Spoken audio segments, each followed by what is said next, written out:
दिल्ली में कोरोना के केस बढ़ रहे हैं, मैंने पहले भी बताया था। और लेकिन हमें चिंता करने की, घबराने की इसलिए ज़रूरत नहीं है क्योंकि दिल्ली के अंदर हमने आपके इलाज के लिए सफिशेंट इंतज़ाम किया हुआ है। अगर आपके घर में किसी को कोरोना होता है तो हमने इंतज़ाम किया हुआ है कि उसको अस्पताल में बेड मिलेगा। अगर उसे ऑक्सीजन की ज़रूरत है, हमने इंतज़ाम किया हुआ है कि उसको ऑक्सीजन मिलेगी। अगर उसे वेंटिलेटर की ज़रूरत है, हमने इंतज़ाम किया हुआ उसे वेंटिलेटर मिलेगा। हमने देखा कि देश में, अपने देश में कुछ शहरों में और दुनिया भर में कई ऐसे बड़े बड़े देश हैं जहां कोरोना बहुत ज़्यादा फैल गया। वहां सबसे बड़ी दिक्कत क्या हुई? कोरोना अगर एक बार ही आ जाए तो फैलता तो है, लेकिन दिक्कत ये हुई कि वहाँ पे अगर 8,000 पेशेंट थे, 20,000 मान लीजिए पेशेंट थे, तो बेड उनके पास 8,000 ही थे।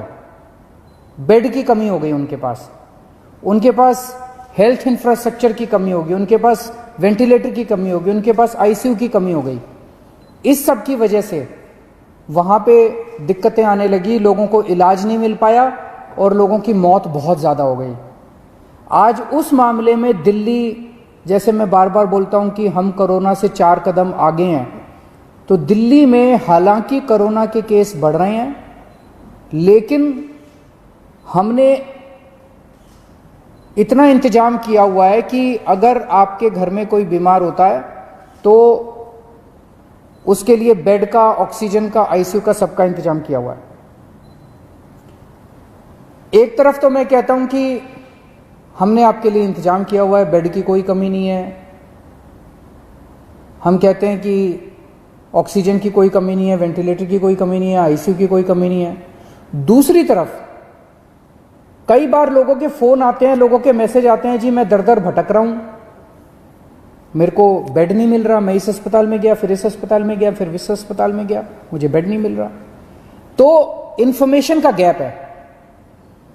एक तरफ सरकार ने आपके लिए बेड का इंतजाम कर रखा है, जैसे आज की डेट में 6,731 बेड हैं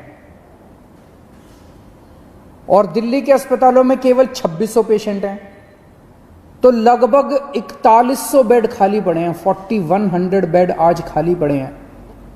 लेकिन जब लोग जा रहे हैं तो उन्हें पता नहीं चलता कि मैं किस अस्पताल में जाऊं, मेरे को किस अस्पताल में बेड मिलेगा, मेरे को किस अस्पताल में ऑक्सीजन मिलेगी, मेरे को किस अस्पताल में वेंटिलेटर मिलेगा। लोगों को आइडिया नहीं है। तो ये इंफॉर्मेशन गैप है। इस इंफॉर्मेशन गैप को पूरा करने के लिए हम लोग आज एक ऐप लॉन्च कर रहे हैं। ये ऐप जो है, आप लोग डाउनलोड कर लीजिए इस ऐप को, और ये ऐप आपको ये जानकारी देगा कि दिल्ली के किस अस्पताल में, अगर आपको प्राइवेट में जाना तो इसमें सारे प्राइवेट अस्पतालों की जानकारी भी है, सरकारी अस्पताल में जाना चाहते हैं सरकारी अस्पताल की जानकारी भी है।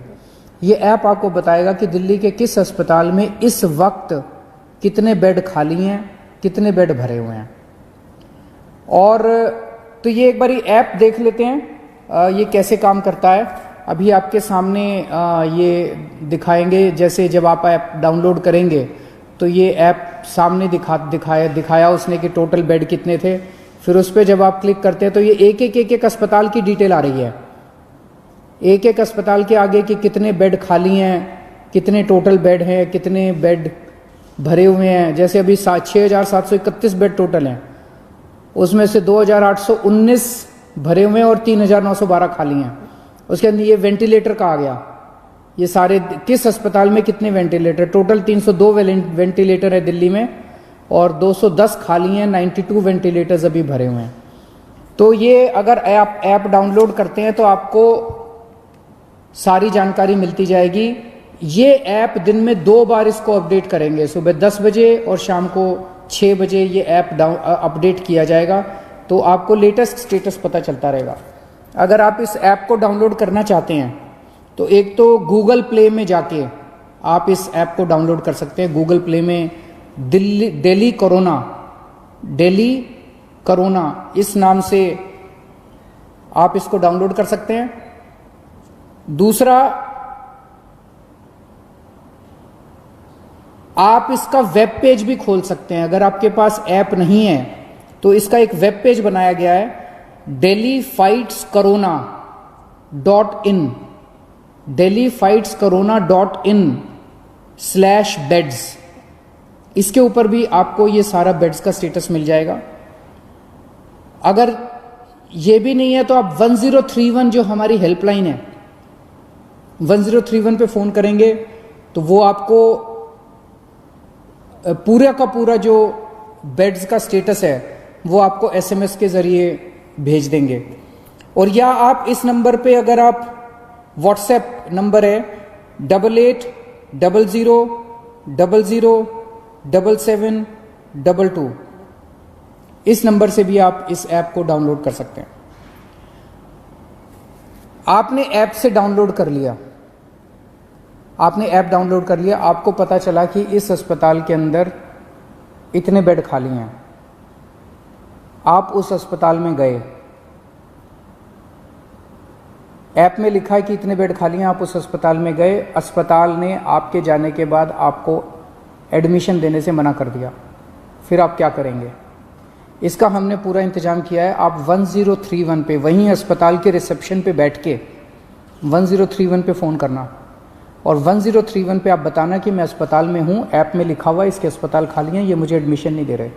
1031 पे तुरंत हमारे स्पेशल सेक्रेटरी हेल्थ के पास फ़ोन पहुँचेगा और वो स्पेशल सेक्रेटरी हेल्थ उस अस्पताल से बात करके आपको ऑन द स्पॉट मौके पे बेड दिलवाएंगे। इसका पूरा इंतजाम किया हुआ है।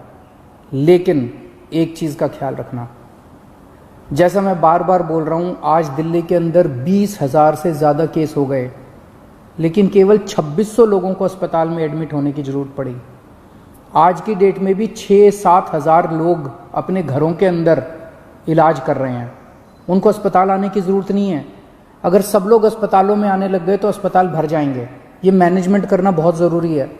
तो अगर कोई अस्पताल एनालिसिस करके, डॉक्टर्स एनालिसिस करके आपको ये कहते हैं कि आपको अस्पताल में एडमिट होने की ज़रूरत नहीं है, आप प्लीज़ घर में जाके, घर में अपना, आप माइल्ड हैं या एसिम्टोमेटिक हैं, घर में इलाज करा लीजिए, उनकी बात मान लीजिएगा। वहाँ पे आप ज़बरदस्ती मत कीजिएगा कि बेड आपको दिया जाए। डॉक्टर्स अगर कहते हैं कि आपकी बीमारी सीवियर नहीं है, आपका घर में इलाज हो सकता है, आप घर में इलाज कर लीजिए। और घर में जब जाएंगे तो चिंता मत करना, हमने एक टीम लगाई है, वो दिन में 2 बार 3 बार आपसे बात करेगी, आपके परिवार वालों से बात करेगी, और अगर आप घर में सीरियस हो जाते हैं तो फिर आपके लिए बेड का इंतजाम कर देंगे। तो सब लोग, मुझे लगता है कि ये जो इन्फॉर्मेशन गैप था, जो बहुत बड़ा गैप था, वो अब ख़त्म हो जाएगा। आपको क्लिक ऑफ द बटन पे पता चल जाएगा कि किस अस्पताल के अंदर कितने बेड हैं और आपको अब बेड की चिंता करने की ज़रूरत नहीं है। शुक्रिया।